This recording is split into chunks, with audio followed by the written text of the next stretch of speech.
call because I want to go ahead and answer your question. Richard, if you are still on the call, yes, I think you are. Okay, awesome. So Richard's question last night in the Q&A was that he has a fear of asking for 2.5 weeks off from work. And it should really not matter because Richard works on commissions and he is self-employed, but he does report to someone. So, yes, there you are, Richard. I see your comment.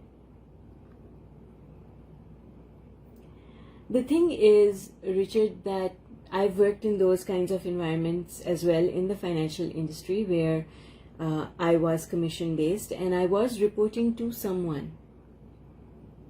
And the reason for that, so when you understand the reason, the fear will go away.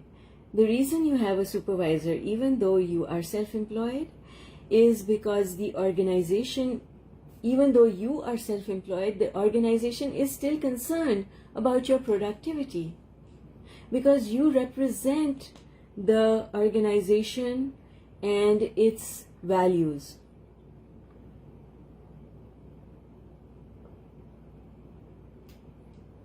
And you have an impact on the organization's profitability. So yes, that is why even though we have commission-based salespeople, they still have supervisors because organizations want people who fit in with their culture, even though they are self-employed, must still fit in with the culture, must still understand the goals and the mission of the organization, because in a commissioned environment, the salesperson is part of the product. Organizations understand that. So if I give a salesperson this bottle that I manufactured to sell, the salesperson representing the sale of this product is also part of the product if it is commission based. So if the values and the ethics of that salesperson don't fit in with the organization, then even though they are self-employed, we don't want them. And so always self-employed people have supervisors in that kind of an environment where you are not selling your own product that you manufactured, you're selling someone else's product. So of course that person is going to be concerned, that organization is going to be concerned about how you represent them. So the thing about, and the other reason there are supervisors are because those supervisors have become supervisors by growing through the trenches. They have been on the journey and they have reached a certain level. So the expectation is that they can also provide guidance and training, which in some cases is misplaced because they are managing salespeople who have more experience than they do at times. However, one of the jobs of sales supervisors is to recruit, bring in the right people, and then provide them the training and the tools that they need in order to do their jobs. So the supervisor has a place. Now what you're doing, Richard, is you're pushing against that. You're saying, I shouldn't have a supervisor. I don't need a supervisor. And the more you push back, then the harder your life will become. So stop pushing back. Understand that the supervisor is there to do a job that the organization needs and you are representing the supervisor. And then you've got to convince yourself. What you've done just now is that you have convinced yourself that the supervisor is not a fair person. The supervisor is unfair. And I'll tell you why you've done that. You've done that, Richard, because in your history, in your past experiences, people have been unfair to you. What you now need to understand is you created that behavior from people. You attracted that behavior from other people. And so That's why you got that behavior. You didn't have the tools to change it. You didn't know what to do to think differently. So people were unfair to you in the past, whether they were in your personal relationships or your business relationships. It is guaranteed that people were unfair to you. You just didn't know that you were the person creating that unfairness. You didn't know that. So you stayed in a place of blame. And blame is low on the emotional scale, and that's why you kept attracting that same kind of behavior over and over and over and over and over and over and over and over again. And now here you are so many years later, but you still have a fear that people will not be objective and they will be unfair. And in order for you to let go of this and be able to ask for the 2.5 weeks off that you need, that's the belief you need to change. You need to change the belief that people are unfair. You need to shift that. What do you want?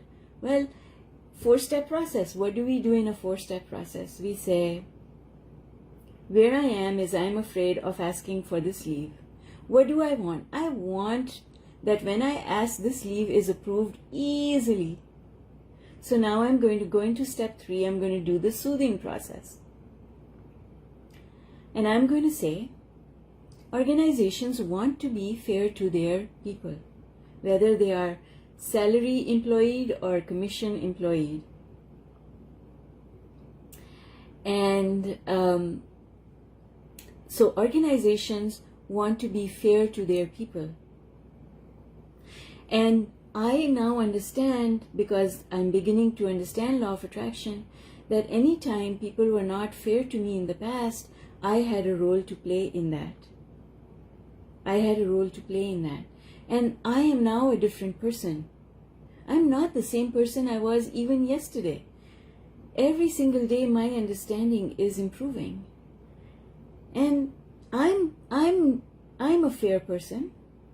So as long as I give up the fear, then I will only attract fair behavior. So I no longer need to be afraid. That fear happened as a result of my past experiences, which I have a much better understanding of today. And this person who is my supervisor, he is appointed to assist me. He's there to help me. He's not there to hinder me. His job is not to hinder me.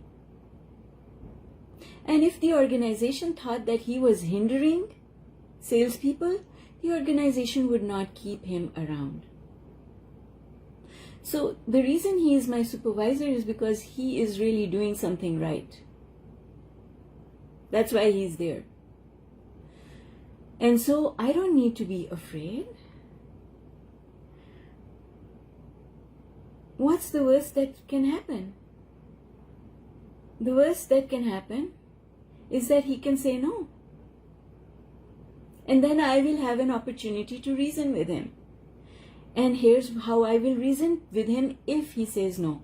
I will tell him my sales record is top-notch, which I know, Richard, you've already told me that it is.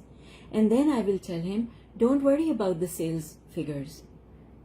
I will put into place a plan to keep my sales figures, my performance consistent. I'll take care of some things I need to take care of before I go. And when I come back, I will be recharged and re-energized and really, really ready to go. And he will listen. You have to tell yourself that he will listen, because that is when he will listen. If you decide, even before asking him, if you decide he's not going to listen, then you have already closed the door. So keep that door open and say, it's going to be fine. It's going to be fine. Everything is going to fall into place. And I'm going to ask for this. And ask for it when you're feeling confident. Don't go and raise the question from a vibration of fear. Go and raise the question from a place of confidence. Confidence that the universe has your back. Confidence that things always work out for you. Confidence that things are working out for you, because just look at your track record this year. How many wonderful things have you started created since last year? I mean, I know what you've created because I've been watching that process. Right? And remind yourself you're on the right track. Things are working out for you. And then launch into appreciation of all the good things that have happened. I mean, just the visit to the tequila factory and the pictures that you posted and the fun that you had on that visit. Oh my goodness. Richard, your life is bloody good. So much to appreciate. The woman by your side. The gorgeous, beautiful, loving, caring, sweetheart, soft, my friend, Yolanda by your side. How wonderful is all of that? Yes? And so, things are really working out for you. And this will too. And that's it. That's a 4-step process.